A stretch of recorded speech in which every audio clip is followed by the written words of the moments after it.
Bonsoir, bienvenue pour ce nouveau numéro du 7-8 Culture. Tout de suite, le sommaire. Le 25 février, la compagnie Déclic Théâtre présentera sa dernière création à la Meurice-Attrape. Écran noir nous emmène en 2035 où 6 hommes égarés intègrent un programme de désintoxication des écrans.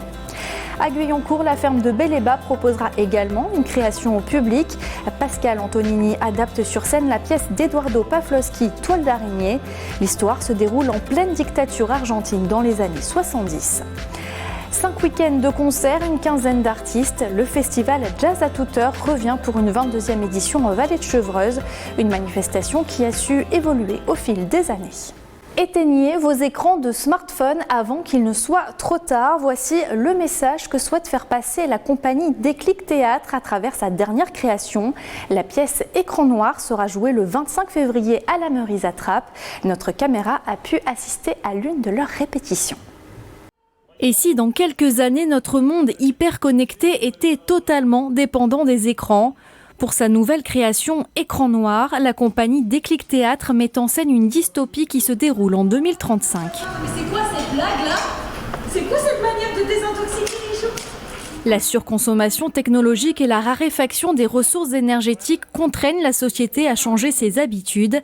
Cette pièce nous permet de suivre le parcours de 6 âmes égarées accros aux écrans. Il y a une de ces personnes qui va être recrutée par cette communauté étrange, en tout cas, qui s'appelle Screenless, qui propose de désintoxiquer les gens des écrans. Et cette personne va animer ce village avec 5 autres participants qui vont être les stagiaires. Addiction aux réseaux sociaux, harcèlement numérique, plusieurs thèmes autour de l'impact des écrans dans nos vies sont abordés au cours de la pièce. Un travail de création qui s'est fait avec des artistes associés. La compagnie Trappiste a notamment fait appel au metteur en scène Laurent Mazet. Il vient de Rennes, mais il est venu souvent travailler avec Déclic Théâtre. Et on a des valeurs communes sur le théâtre citoyen, sur le théâtre comme vecteur d'émancipation et de réflexion de notre monde. En résidence à la Meurice, la compagnie peaufine les derniers détails. Lors des répétitions, certains textes sont réécrits avec les comédiens. Si tu venais pas me voir toutes les nuits, j'aurais arrêté d'écrire. Et ceux qui veulent pas te voir, il faut arrêter de chercher leur regard.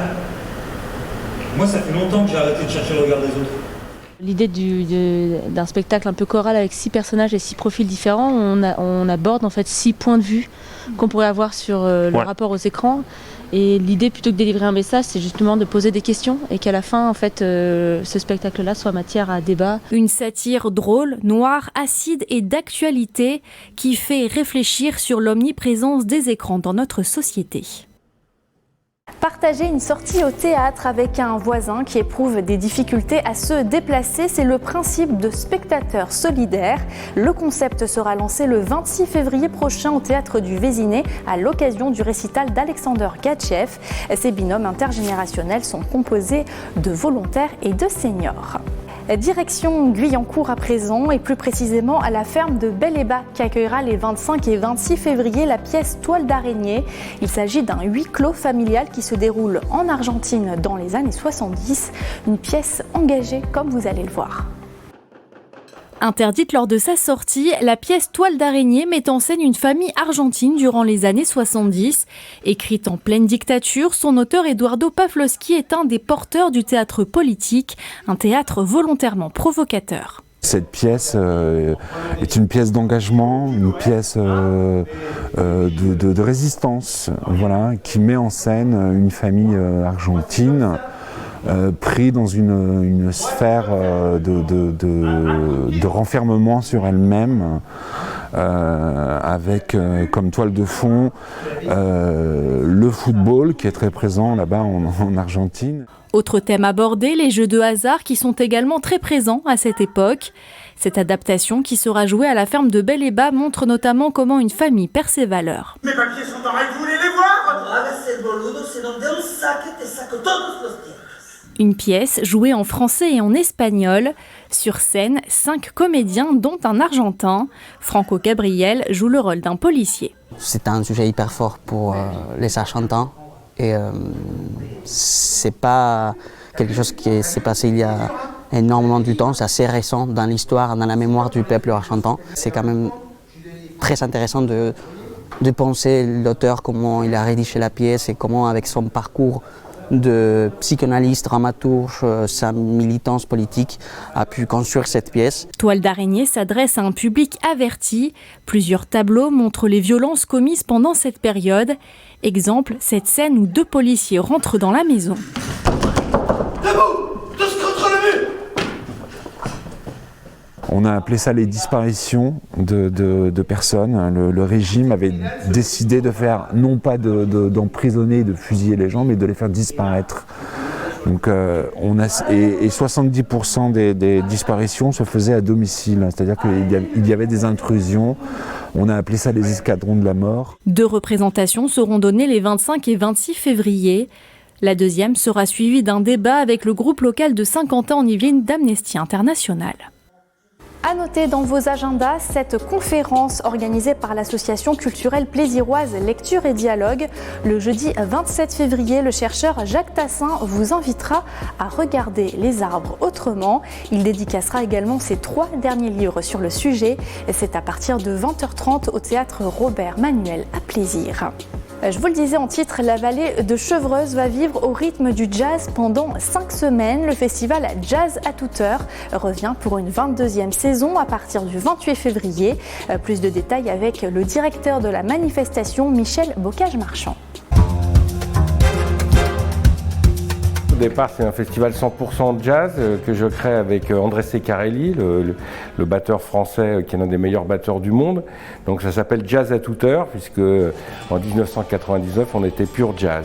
Et puis, au fur et à mesure des années, avec l'évolution des goûts de notre public, de mon goût de programmateur, on a fait revenir dans notre programmation de la musique du monde, du blues d'abord, qui est la famille naturelle du jazz, chansons françaises, puisque c'était une vraie passion chez moi, et puis bien sûr les musiques du monde qui sont souvent aussi associées au jazz.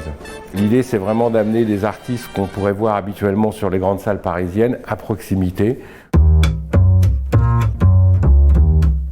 Il y a toujours des nouveautés dans le sens où la programmation essaye de se renouveler tous les ans. C'est-à-dire qu'il y a très peu d'artistes qui sont programmés plusieurs fois depuis 22 ans dans Jazz à toute heure. L'idée, c'est de trouver des artistes qui vont décoller, les prendre au moment où ils sont en haut de la vague, où ils vont passer en haut de la vague plutôt.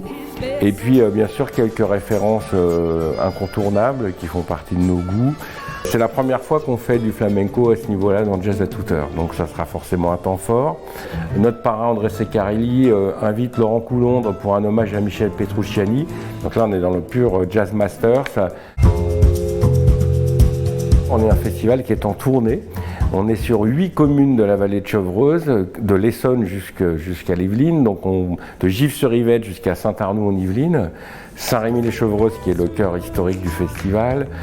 On associe la découverte de la vallée de Chevreuse, patrimoine protégé, parc naturel régional, avec qui on est étroitement lié d'ailleurs, et puis bien sûr ces concerts qu'on amène dans des lieux souvent qui sont inhabituels. Autre style de musique cette fois-ci à Montigny, le bretonneux. Le groupe de Airband Hernadette sera sur la scène de la ferme du Manet. Ce sera le samedi 29 février. Les membres vous proposent une nouvelle comédie rock qui détourne le meilleur de la pop culture. Nom de leur spectacle, Hernadette, le pire contre-attaque. Voici un extrait.